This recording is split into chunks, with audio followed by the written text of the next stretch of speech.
Hey, how are you doing? You know, I talk a lot about journey back to self, and a lot of people ask me, what does that mean?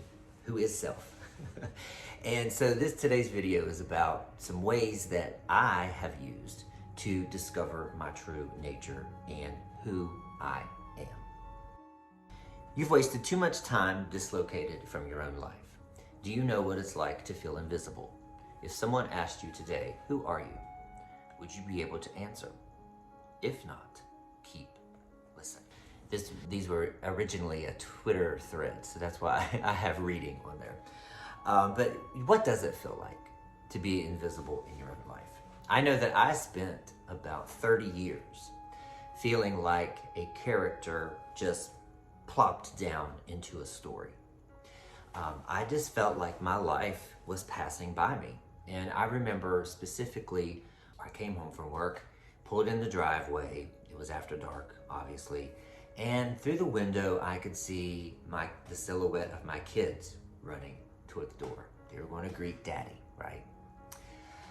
I knew that as soon as I opened the door, I would get hugs and kisses, and then my wife was going to have dinner ready for me. I pulled into this big house on a corner lot in an affluent area.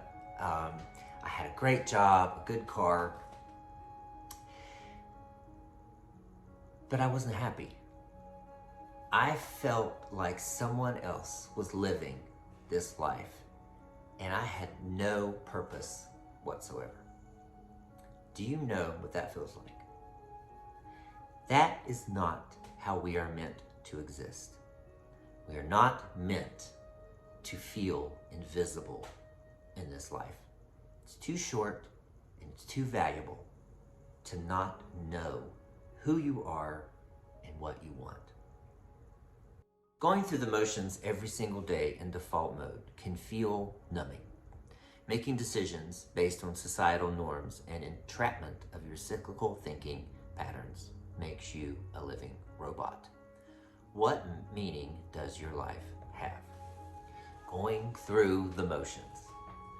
Get up, go to work, go to the store, come home, put the kids to bed, watch Netflix, go to sleep, and then do it all over again, right? If you're doing these things, not to say that that kind of existence is bad, but there's no meaning behind it, and you feel like it's driving you, you're not driving it, then you are lost. We feel lost when we make our decisions based on what we should be doing and what we're supposed to be doing. Societal norms that come from establishments, that come from family, that come from friends, outside of anything outside of us. When we base our decisions on that, we're lost because we're not being authentic and aligned with our true self. Not to mention when we're driven by the cyclical patterns and the beliefs that are in our mind that came from human conditioning. Things that happened all along, how we were brought up, and things that might have been said or done to us. That programming could be running in the back of your mind and driving the decisions that you make as well. Either way, you're not in control. Nietzsche said, no price is too high to pay for the privilege of owning yourself. So ask yourself, do you own your life? Do you own who you are? And again, do you know who you are? Hey, if you like where this video is going, I want to let you know that I have a free 8-step quick guide to overriding limiting beliefs. It starts with the trigger and walks you through some quick and easy steps to unwind, unravel, figure out where this trigger is coming from, because it probably is some flavor of I am not enough. Figure out what it is and let's override it. Let's replace it with something else that says I am enough. If you'd like a copy, please send me your email address, or you can go to my link tree and there's free resources. Click on there and you can put in your email address and download it yourself. I allowed the church to write my story. I ended up creating the facade of an all-American dream, while inside I was slowly rotting. I had no sense of identity. I ended up addicted to crystal meth to numb the pain. rotting inside is a very true depiction of how I felt. Empty, void, and just every day dying a little more.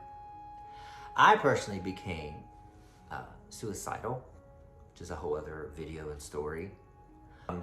But having no sense of purpose can leave you feeling like a walking corpse, and that's how I felt. I had to do what I felt I was supposed to do based on what the church, which is really man-made rules, told me to do. And I was living based on the biased opinions of other humans. By becoming a student of myself, I was able to unravel the programming that was dictating my life's journey. Today, I know who I am, what I want, and where I'm going. I'm so grateful that I went through a drug addiction, because through that process of getting sober, I then died to everything that I was, including this facade that I had created. I completely died and rose again. And through Christ's consciousness, I found out my true nature. And today I do know who I am. I do know what I want and where I'm going. So begin to question everything. Take a step back to observe your life. Ask the why behind everything you think, say, and do. If your why is related to external expectations, this is your starting point to make changes. So imagine, if you would, you're a scientist. You're in a lab coat, you have a clipboard, a pencil. You're looking down not on lab rats, but on you. You're operating in your life, at work, at school, with family, with friends, whatever you're doing. Begin to question everything you do.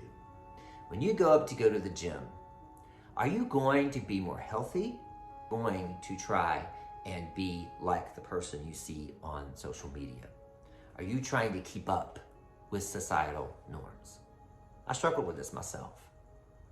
When we begin to really be honest with ourselves and unravel the reasons we're doing things in our life, thoughts, actions, words, we begin to truly see who's making the decisions. And I'll make a side note here. In order for this to be successful, there has to be a certain level of trust in yourself.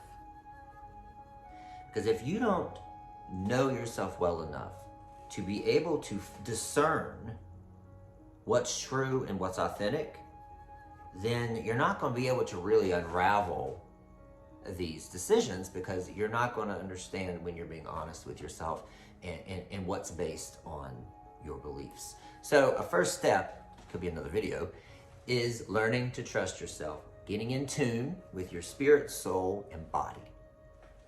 But we'll go on. Get uncomfortable. Embracing self-discovery is going to mean going against every natural tendency that feels good to you.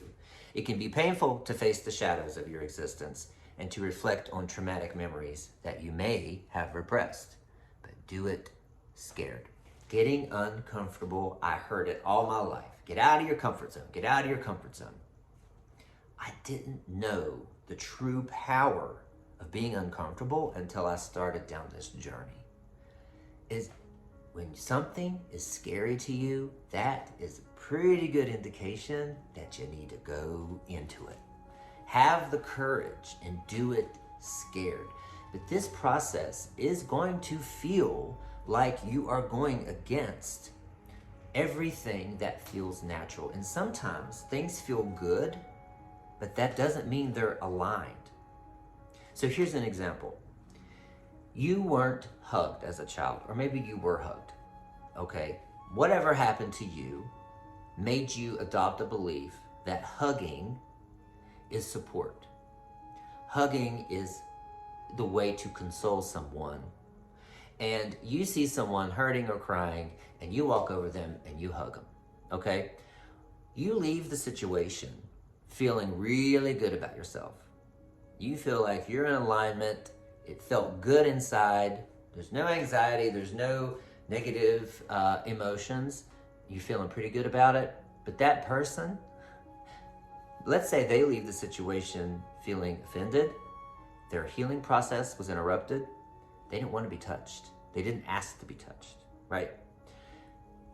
You actually made that situation about you. You are following beliefs that you've created that are actually distortions. You may feel good about it, but when you become a student of yourself, you begin to question, why did I hug this person? Why did I feel it was okay to put my arms around them without asking? And the intention might be really good, but the point is that you are living life based on your own beliefs and not reality. The reality of the situation was, if you would have asked permission, they would have said no, hopefully. Then you might have felt bad about the situation, but you know the truth. Hope that makes sense. Honor the entirety of your experience. You will find yourself experiencing some intense emotions. It is important to pause and observe intense emotions with loving curiosity, because therein you will find the clearest direction toward discovering your true nature. This is when I plug my 8-step quick guide for overriding limiting beliefs. Probably plugged it already in this video, but this is where I'm talking about intense emotions. Emotional activations, or as we know them as triggers, are also a really good opportunity for you to discover where your limiting beliefs are. Or just call them the beliefs that are driving your life and making your decisions for you. When you're triggered, when you feel anger, frustration, pride, lust, anxiety, when you feel these things, this is a sign for you to observe, step back, unravel, detect, when did I feel this before, separate yourself from it, all the steps that are in my free quick guide download. When you begin to do that, that's going to guide you and direct you along the path to discovering your true self. Interrupt patterns with micro changes. Identify patterns in your life and ask, do I want to continue repeating these patterns? If the answer is no, make one small change that is the total opposite of what you'd normally do. This will begin the process of breaking free. What are the patterns in your life that you want to break? For me, give an example. One pattern that I had was, if someone didn't respond quickly enough to me through a message, or they read my message and didn't respond, activated. I would be totally activated, and the first thing I would do was start texting them again, right? The first thing I do was begin to get angry and look to see who else are they responding to. That's not me. So one micro change in that is picking up the phone or putting your fingers on the keyboard and then pausing and stepping away. It sounds so simple, and it doesn't sound like it fixes the problem, and it doesn't quite fix it, but it's one micro change that sends a ripple effect into your brain, your spirit. You know, there's a scientific reason behind all of it. I'm sure somebody like Huberman could explain it, but it begins to send a message that you're ready to change, that you're ready to break the pattern, that you're not going to settle for doing the same thing over and over and over. Define your why. What is your heart's desire? What is your purpose? If you could do anything and get paid for it, what would it be? Some strong journaling and reflection here will help you define your individual values. This will be your foundation to answering, who are you? Somebody asked, who are you? What if you gave your 3 top values? This is who I am. I'm this, this, and this. For me, I had to discover my purpose wasn't a dramatic, huge, world-changing purpose, right? I know that my purpose in life is to inspire others to live better. That's it. Every day before I go to sleep, I reflect. Did I live my purpose today? Have I at least tried to inspire others to live better? That's what I'm here for.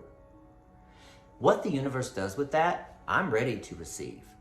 It might be a book. It might be a TV show. Who knows? I could go on the road and be the next Oprah. I don't know. But all I do know is that is who I am. I'm here to inspire others to live better. That's it. You want more out of life. You feel empty inside. That is not how you are meant to exist. We are meant to live with freedom and purpose. These are the steps I took to pull myself out of being a character in my story to becoming the author. Don't you want to be the author of your story? You don't want to be the character anymore.